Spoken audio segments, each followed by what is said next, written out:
We're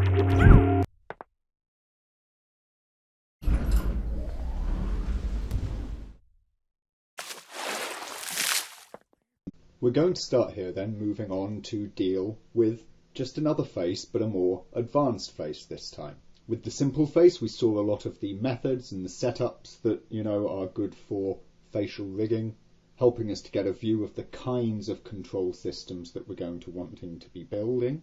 But the mesh, of course, was very simple, basic and lightweight, and, that's fine. You might well produce meshes that are so lightweight. But it did lack a fair bit of detail, and so what we're going to see now is adding on more and more intricate detail into the setup of the face. If we take a look just at the, mesh itself, then of course, we can see that the main feature of it is that it is higher density. It's got a lot more polygons in it, and so of course this is what allows us to have more detail built into the geometry of the face. Thing is, of course, it's not just a case of add more polygons, add more loops and get more detail. It will also provide us with more challenges that we have to face and overcome. In many ways, the lower resolution simple rig that we did before was more forgiving on account of there being fewer loops and fewer polygons. It allowed us to cheat our way around some of the issues that we will see occurring with this particular mesh. However, that fact does give us one little inkling of how we might want to treat faces. Whereas here what we've got is, more polygons and more detail. It's not the only way to get more detail into a face. We could, of course, have taken our lower resolution mesh and put it through a sculpting app of something, like ZBrush or 3D Coat or Mudbox or what have you, to create that detail as a displacement map. As such, don't forget, if you are wanting to create more detailed faces, you can sometimes cheat your way around some of the problems in the rig by using a lower resolution mesh, and compensate for that by using a much more detailed displacement applied to that mesh, getting the additional detail from essentially a texture map rather than additional polygons. Or rather, I should say specifically from base polygons before subdivision. So here we have him anyway, and we've already done a little beginning. He's got a head, control and neck, just like we had on the simple character there, just the basic controls here. And I've already built in the jaw here, so we've just got the jawbone operating on this little, roller null, exactly as we saw in the simple rig. No point going through that again because it is essentially the same setup. If we just take a look at it here with the front face wireframe, then you can see, of course, that we've got this same thing where we've got that little bone that does a slide there, like that. One thing that I will just show you is that we've actually approached this slightly differently in this guy, whereas in the simpler rig we did it with an expression. In this fellow we have done it here with nodes, nodal motion. So let me just give you the little heads up on that, because of course it's handy to see these different approaches that you can use. So in nodal motion what we've got, quite simply, is an item info node here. That of course is the jaw controller, this guy over here. We get from that its rotation. We just use the vector scalar to grab the Y channel because that's what we're interested in, is the pitch. We plug that into a gradient here, and what we've got is just two gradient keys at the two rotation positions. So this is the base rotation here. Of course, remember that we're only sliding when it's partially rotated, so that first key isn't at 0, it's slightly along the way.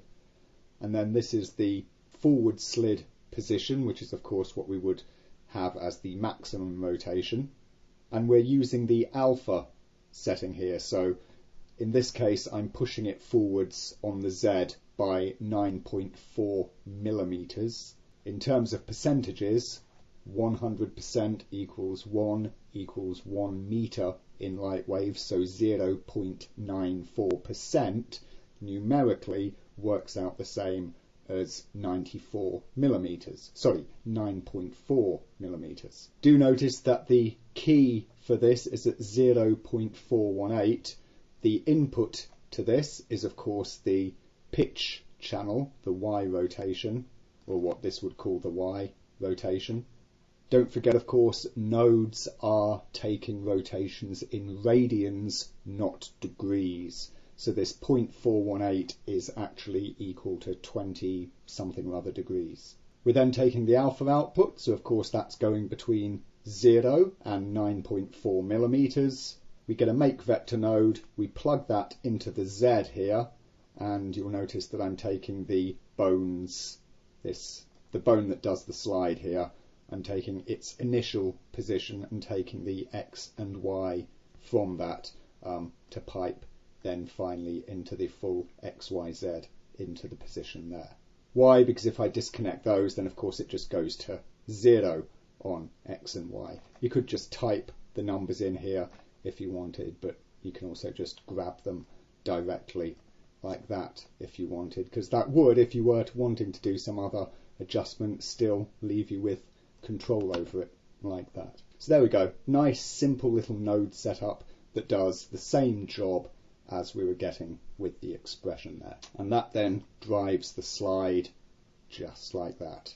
So there we get it, very nice. So let's take a look at a couple of the little details of how this whole thing is working out for us. We should probably first take a view of the actual weight map that we have got going on this guy for the jaw. Of course, you see we've got a jaw weight map there, and you'll notice that underneath here, under the chin, I've got it just, feathered out ever so slightly, so it's 100% right up until this edge here. But then I just cut in a wee little 30% on this edge loop there, which is sort of the corner point, if you like, between the throat and the underside of the chin. That sort of marks a boundary there, so I've got that just ever so slightly set. Now, what do we notice? Well, first of all, we can see that we are getting this collapse go on under here, right?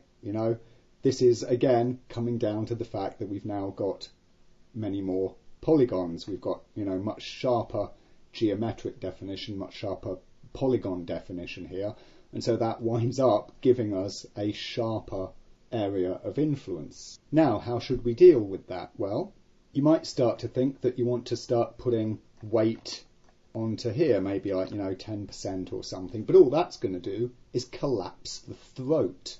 The rotation of that bone in the jaw is going to start pushing that backwards. That's not what you want, that's just going to give you more collapse. We could potentially perhaps look at this, next line here, up in the under chin area, and perhaps we could reduce some of the weight there. So since that's the simpler option, let's just give that a go to begin with.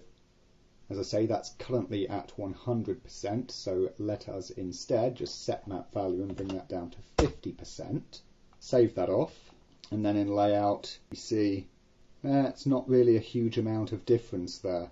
Yeah, still getting that same sort of collapse. It's not a great amount of difference. So what else? Well, of course, don't forget that you've got the fall off on your bones. We are using Lightwave's fall off here. We're not doing explicit weights. And so, of course, by changing this, if we go to 128, you'll see that that gets even sharper.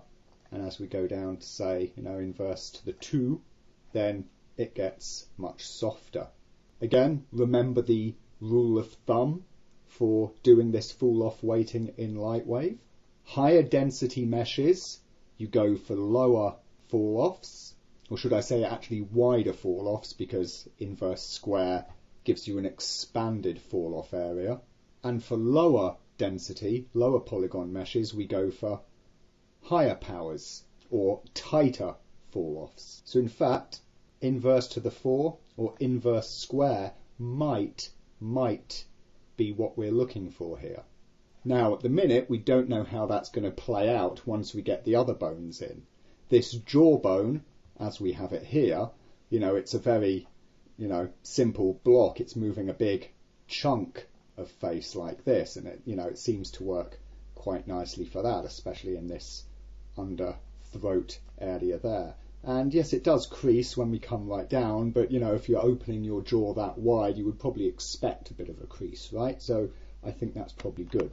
But we might see that this whole bone strength fall off should be different once we start laying in some of the more detailed bones, and we won't know that until afterwards. So rather than at present going into the mesh and trying to, fiddle with the weights or whatever, what we'll do is we'll put that to one side and review it later on once we've got more of the face fleshed in.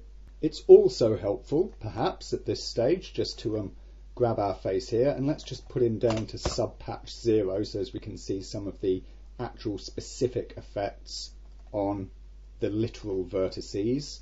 Okay, and we see that there's a couple of other things going on here from where we've got our weight map. Right, you see these vertices over here by the ear, when the jaw does its little shift forwards, they are dragging forwards like that, but then these other two up there that you'll notice, of course, have no weighting, they've got no jaw value at all, they are sort of staying block.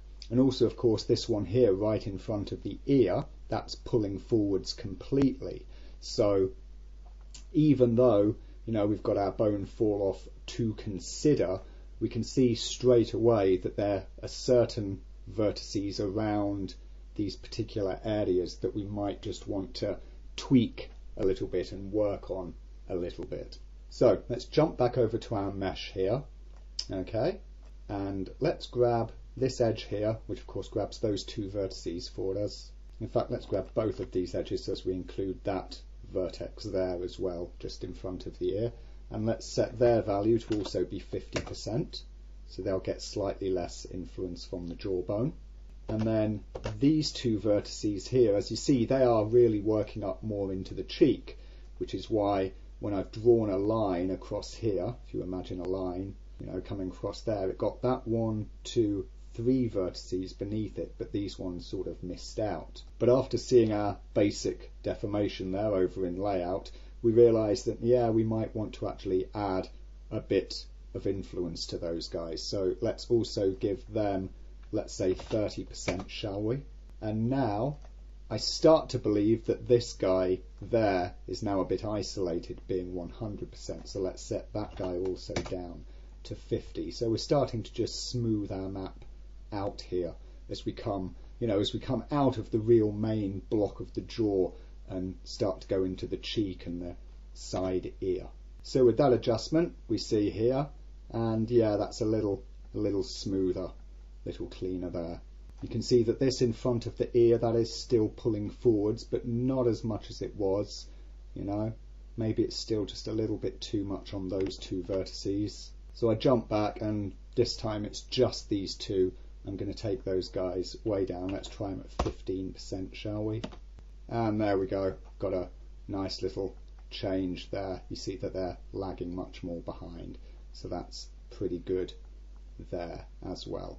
And we're now starting to think that we might have even more in want of pull. You might want to put just a tiny bit of influence onto this guy here. But of course, don't forget some of the other things that we're going to work in later. We're going to work in cheeks. So even though it might look like that one vertex is getting left behind for now, it would probably only require a tiny amount of weight, which would largely be overridden once we get other bones into this whole setup. Again, this is something to keep under review as we start to build the face as a whole. One further little adjustment, however, which is worth doing at this point, is to do the midline of the cheek and mouth. You can see I've got it isolated here. This is the outside of the face, and this is the inside of the mouth, the inner cheek. And if I just unhide everything, then you can see, of course, exactly which vertices these are. This is that midline that runs down here. You can set this to 100%, and on the simple rig, then it was.